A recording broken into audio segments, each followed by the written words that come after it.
জন্য উপকৃত হবে এবং নোয়াখালীর জেলা সমিতি সমৃদ্ধ হবে সেই লক্ষ্যে কাজ করে আজকে সেটা উপস্থাপন করেছে।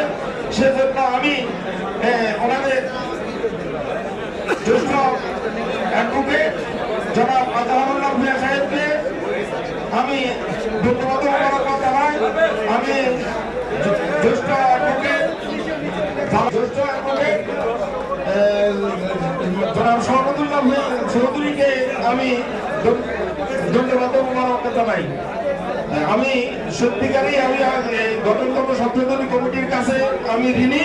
উনি আমাকে অনেক সহযোগিতা করেছে, আমি ধন্যবাদ জানাই। আপনারা আমাদেরকে সহযোগিতা করেছেন নোয়াখালী জেলা সমিতিকে সমৃদ্ধ করার জন্য। আজকে যে ভোট দিয়ে আমাদেরকে পথ চলার পথ সুযোগ করে দিয়েছেন, সেজন্য আমি আপনাদেরকে ধন্যবাদ ও মোবারকবাদ জানাই। আপনারা নোয়াখালী জেলা সমিতির আহ্বানে কষ্ট করে এই গরমের মধ্যে রোজা রেখে আসছেন, এই জন্য আপনাদেরকে ধন্যবাদ। কার্যক্রম এখন থেকে আরম্ভ হবে। আপনারা এখানে ধৈর্য ধরে আমাদের ইফতারের কিছু কথাবার্তা হবে, আপনাদের শুনুন, তারপরে আমাদের ইফতার কার্যক্রম পরিচালনা হবে। সবাইকে ধন্যবাদ জানিয়ে আমি আমার বক্তব্য শেষ করছি। আল্লাহ আমাদের সবাই বলুন আমিন।